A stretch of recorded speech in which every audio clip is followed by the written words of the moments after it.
اپنے حکم سے دو چیزیں پیدا فرمائیں، ایک ارواح انسانی اور ایک ملائکہ یعنی فرشتے، اسی لیے ملائکہ کو نوری مخلوق کہا جاتا ہے، اور انسان کی روح بھی۔ اب اس میں بعض علماء کرام کا یہ بھی خیال ہے کہ اسی مرحلے میں محمد رسول اللہ صلی اللہ علیہ وسلم کا جو روح تھی وہ بھی پیدا فرمائی اللہ تعالیٰ نے، یعنی سب سے پہلے انسانوں کی روحوں میں سب سے پہلے جس روح کو پیدا فرمایا اس ٹھنڈی روشنی سے، وہ محمد رسول اللہ صلی اللہ علیہ وسلم کی روح تھی۔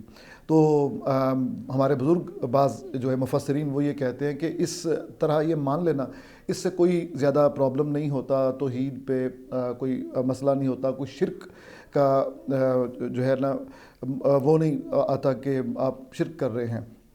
تو اس کے بعد پھر ٹھنڈی روشنی کے بعد جب یہ ٹھنڈے ذرات آپس میں ملے تو ناری مخلوق پیدا ہوئی۔ وہ ناری مخلوق کیسے پیدا ہوئی کہ عظیم دھماکے ہوئے، یہ ہے وہ بگ بینگ بقول مفسرین، کہ اس وقت وہ مالیکیولز قریب آئے اور ایک بڑا دھماکہ ہوا، اور اس کے بعد پھر یہ جو سیارے ستارے یہ سب وجود میں آئے، اور اس آگ سے قرآن حکیم کے الفاظ ہیں کہ اس نار مسموم یا نار سموم، اس آگ سے جنات کو پیدا کیا گیا، اور ابلیس جو تھا وہ فرشتہ نہیں تھا، وہ جن تھا۔ ارواح پہلے پیدا ہو گئیں، اور ابلیس یعنی ابلیس کے جتنے بھی لوگ ہیں جنات، وہ جو اس کا قبیلہ ہے اور جس قبیلے سے وہ تھا، یا یوں کہہ لیں کہ جس نوع سے اس کا تعلق تھا، وہ ناری مخلوق ہیں، وہ آگ سے پیدا ہوئی ہے۔ اس کے بعد تیسرے درجے پہ جب یہ آگ بگ بینگ کے نتیجے میں بکھر گئی فضائے بسیط میں، تو اس کے بعد ٹھنڈی ہونا شروع ہوئی۔ تو جیسے کوئلے کے گرد ٹھنڈا ہونے کے عمل میں ایک باریک سی راکھ سفید سی آ جاتی ہے، تو اس کو کہتے ہیں ادیم عربی میں۔ تو جب زمین بھی الگ ہوئی ستارے سے، سن سے، تو یہ بھی ٹھنڈی ہونا شروع ہوئی، تو جو کرسٹ آف دی ارتھ بنا اس کو ادیم الارض کہتے ہیں۔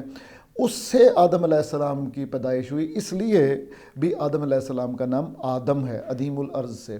ایک تو یہ روایت ہے۔ دوسری روایت یہ ہے کہ جو سرخی مائل بھورا رنگ، اس کو بھی، اس کا مادہ بھی الف دال میم آدم۔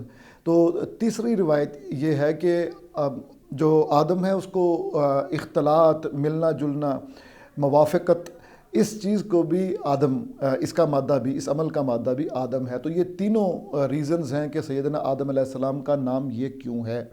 اب وہ جو مٹی تھی جو اوپر سے ٹھنڈی ہو رہی تھی، اس مٹی کو جب وہ ڈرائی ہوتی ہے تو اس کو عربی میں تراب کہتے ہیں۔ بو تراب سیدنا مولا علی رضی اللہ تعالیٰ عنہ آپ جانتے ہیں کہ آپ کو بو تراب کہا جاتا ہے۔ تو وہ تراب مٹی، یعنی آپ استراحت فرما رہے تھے مسجد میں تو مٹی لگی ہوئی تھی، تو نبی کریم صلی اللہ علیہ وسلم نے آ کے بڑی محبت سے آپ کو کہا بو تراب کھڑے ہو جائیے، تو وہ خشک مٹی تراب کہلاتی ہے۔ آگے مرحلے میں 3 جو ہے وہ کہلاتی ہے گیلی مٹی، اور آخری جو ایک لفظ قرآن حکیم میں فائنلی استعمال ہوا ہماری مٹی کے لیے جس سے ہم بنے، وہ ہے سلسال، کھنکتی ہوئی مٹی۔ جب گیلی مٹی یعنی مٹی میں جب پانی ملنے کے بعد وہ خشک کر دی جائے تو وہ کھنکتی ہوئی مٹی بن جاتی ہے، اور آپ نے دیکھا ہوگا کہ جب جھیلیں خشک ہوتی ہیں تو اوپر ایک کھرینڈ سا آ جاتا ہے، وہ کھنکتا ہے اور وہ بریکیبل بھی ہوتا ہے، اس کو کہتے ہیں سلسال۔ تو اس سے انسان کو پیدا کیا گیا۔ اب یہ جو انسان ہے یہ آدم کی تخلیق ہے، یہ اس لیے آگے اللہ تعالیٰ نے فرمایا کہ میں نے مٹی سے پیدا کیا انسان کو، خلق الانسان من صلصال، مٹی سے پیدا کیا۔ بالکل یہی وجہ ہے کہ مٹی کئی مرحلوں سے گزری، اس سے پہلے خود مٹی بننے سے پہلے زمین کا عمل میں آنا، پانی کا بننا، ٹھنڈی جب یہ ہو رہی تھی تو بخارات نکلے تو پوری فضا میں گیسیس ریاکشن ہوا جس کی وجہ سے بارش ہوئی، اور کہتے ہیں کہ ہزاروں سال بارش ہوتی رہی جس سے کہ نشیبی علاقے تھے وہ بھر گئے۔ تو آج کے سمندر ہمارے سامنے یہ اسی وقت کی یادگار ہیں کہ جب بارشیں ہو رہی تھی زمین پہ اور کئی ہزار سال بارشیں ہوتی رہی۔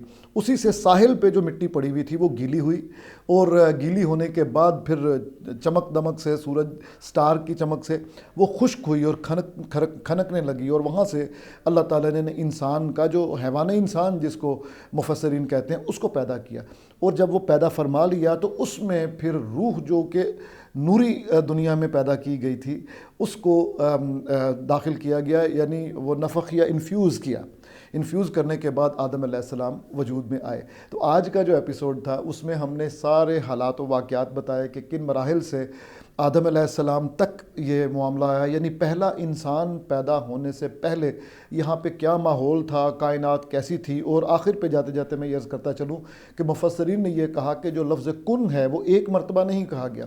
ایک دفعہ کن کہا تو نور پیدا ہوا جس سے کہ ملائکہ اور ارواح انسانی پیدا ہوئے. پھر کن کہا گیا تو ان دونوں نے ان جو نورانی جو وہ تھے سب اٹامک پارٹیکلز وہ آپس میں ٹکرائے اور نار پیدا ہوئی.